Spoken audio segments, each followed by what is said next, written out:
Good morning students. आज हम पढ़ने वाले हैं आपकी बुक के चैप्टर शांति के बारे में। शांति क्या है? What is peace? शांति का अर्थ क्या है? शांति की परिभाषा क्या है?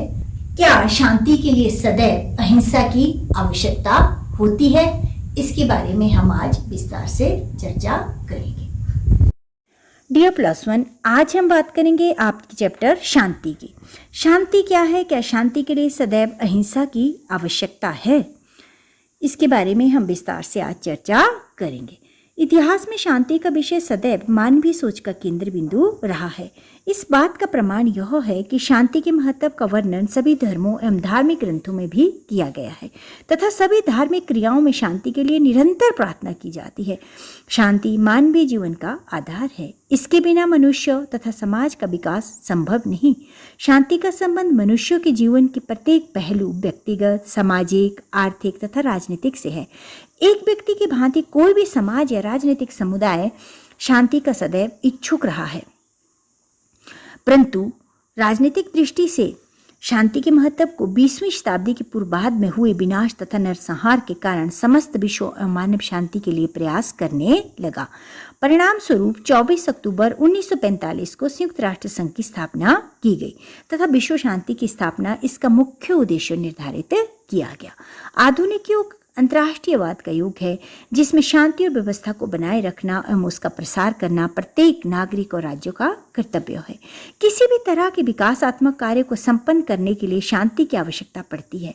विकास के लिए शांतिपूर्वक प्रयत्नों की आवश्यकता होती है तथा शांति काल में हुआ विकास चिरस्थायी रहता है और उसमें कल्याण का तत्व भी विद्यमान रहता है। बच्चों, बात करते हैं शांति के अर्थ की। What is the meaning of piece?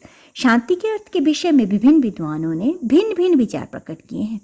इसका कारण यह है कि शांति के कई स्तर हैं, व्यक्तिगत, सामाजिक, राष्ट्रीय तथा अंतर्राष्ट्रीय, और प्रत्येक स्तर पर शांति की मौलिक धारणा चाहे एक है, परंतु इसके रूप अलग अलग है। भारतीय परंपरा के अनुसार शांति का मुख्य संबंध व्यक्ति के व्यक्तिगत जीवन से है। इसलिए भारत के विद्वानों द्वारा शांति की परिभाषा व्यक्तिगत दृष्टिकोण से की गई है। शांति का साधारण अर्थ शाश्वत होना या स्थिर होना होता है, अर्थात कोई भी ऐसा कार्य जिसमें किसी के भी हस्तक्षेप की अनुमति ना हो, वह शांति कहलाता है। शांति की परिभाषा। अब बात कर लेते हैं डेफिनेशन ऑफ पीस की। मनु के अनुसार शांति मन को स्थिर रखने की एक प्रक्रिया है। महाभारत में शांति के विषय में कहा गया है कि शांति के माध्यम से हम अपने मन पर नियंत्रण रख सकते हैं।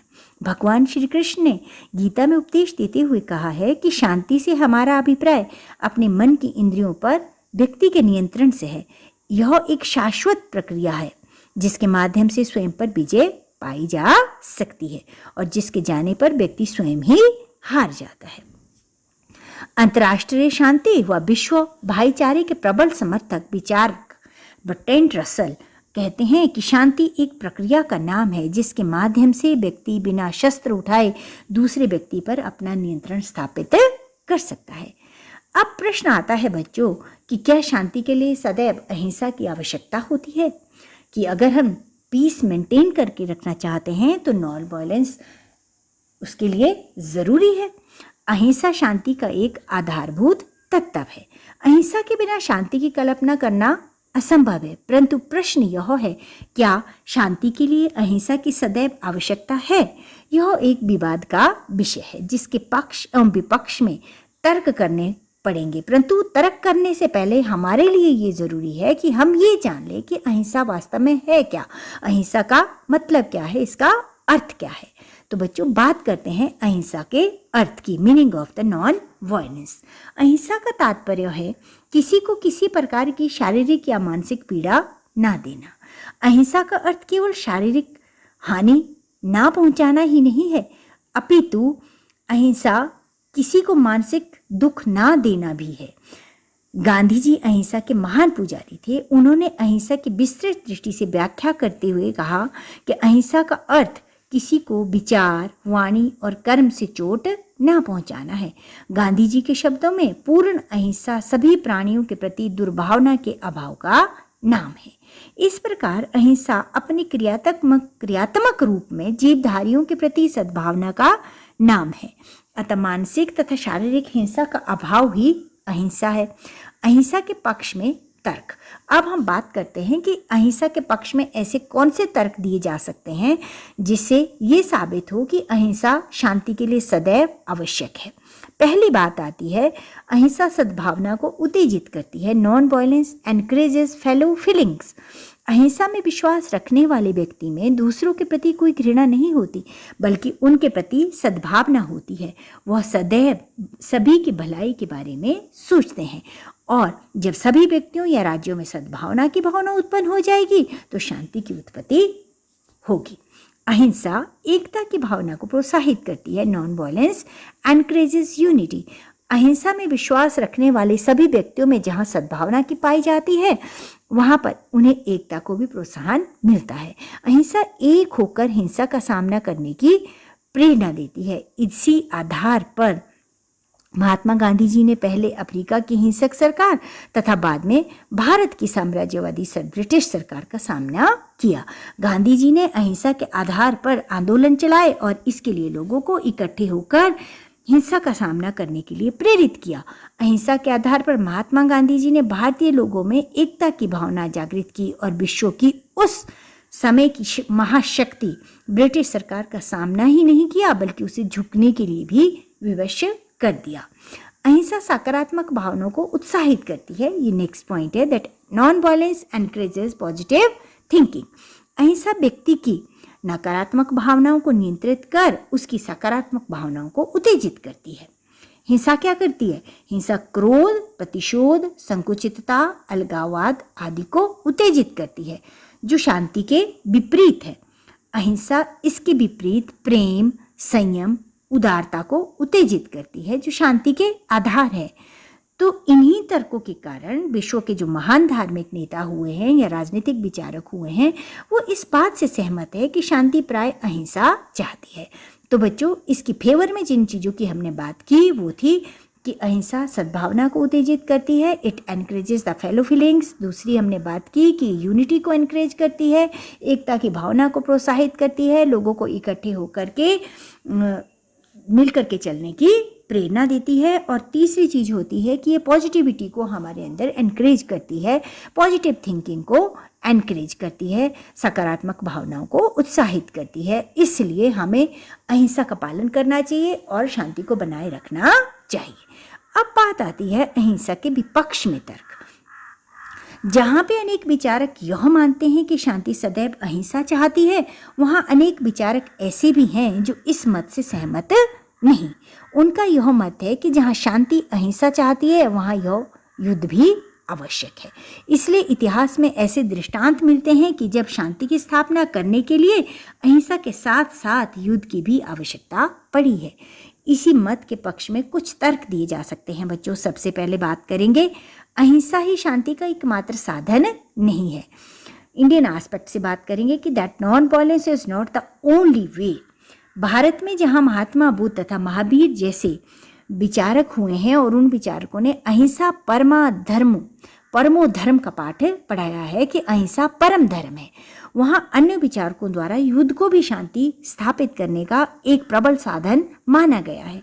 रामायण में भगवान राम ने आतताइयों से ऋषि मुनियों की रक्षा करने के लिए शस्त्र अस्त्र उठाए थे और रावण को अहिंसा का मार्ग अपनाते हुए शांति प्रस्ताव भेजकर सुलह के लिए आमंत्रण भी दिया था, परंतु रावण द्वारा शांति प्रस्ताव को ठुकराने पर ही युद्ध करने का निर्णय लिया था।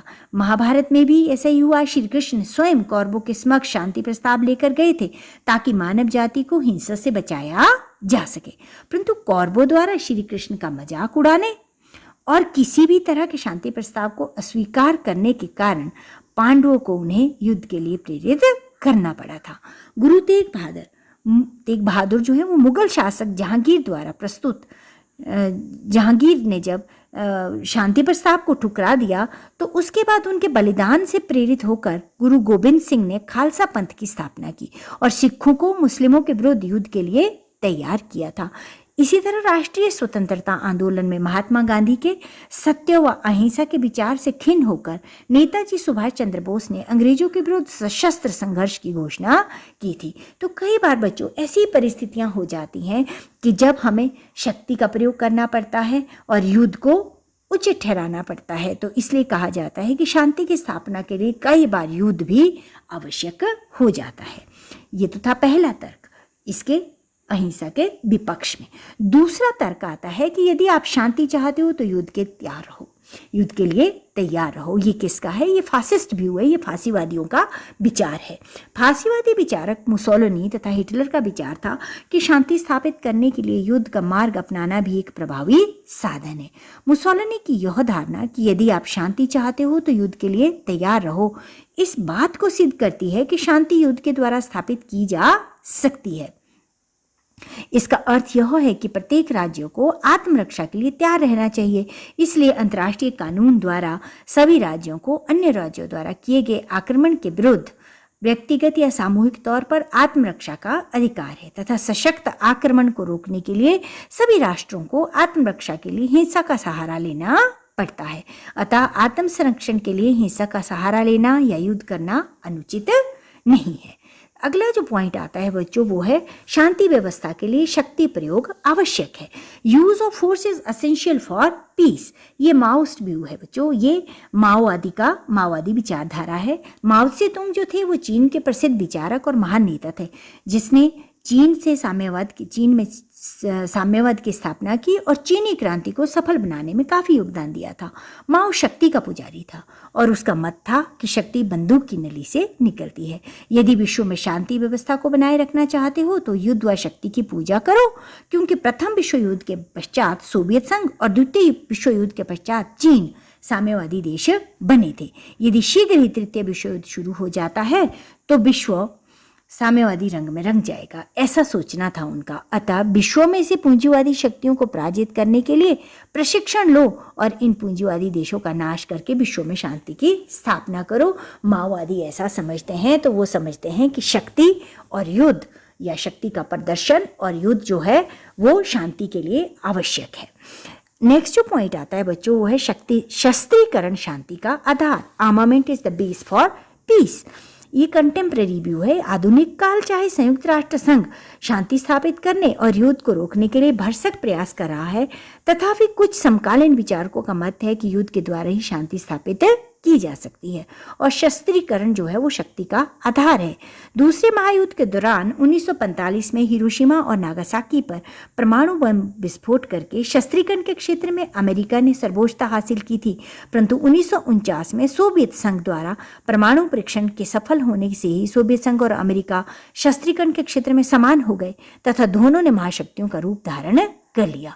दोनों में शस्त्रीकरण की दौड़ शुरू हो गई। दोनों देश चाहे अन्य देशों को शस्त्रीय सहायता देते रहे, परंतु दोनों एक दूसरे के सामने नहीं हुए, जिसके कारण विश्व तृतीय विश्व युद्ध से बचा रहा तथा काफी समय तक विश्व में शांति स्थापित रही। इसका मुख्य कारण दोनों महाशक्तियों का समान शक्ति संपन्न होना था। अतः शस्त्रीकरण शांति स्थापना के महत्वपूर्ण आधार है। बच्चों, हम निष्कर्ष में कह सकते हैं कि शांति ना तो सदैव अहिंसा द्वारा ही स्थापित की जा सकती है और ना हिंसा के द्वारा, बल्कि दोनों का शांति की स्थापना में अपना अपना स्थान है। शांति की स्थापना जहां अहिंसा की आवश्यकता है, वहां पर परिस्थितियों के अनुसार युद्ध पर भी निर्भर होना पड़ता है। शांति जहां अहिंसा का समर्थन करती है, वहीं परिस्थितियों से निपटने के लिए कई बार युद्ध का भी समर्थन करती है। तो हम कह सकते हैं बच्चों कि दोनों अपनी अपनी जगह सही है। अहिंसा का हमें पालन करना चाहिए, जब तक हो सके, जितना हो सके हमें अहिंसा का पालन करना चाहिए, किंतु कई बार आत्म संरक्षण के लिए हमें युद्ध का भी सहारा लेना पड़ता है। तो ये ज़रूरी नहीं है कि अहिंसा ही हमेशा शांति के लिए आवश्यक है। Thank you very much. उम्मीद करती हूँ आपको समझ में आया होगा।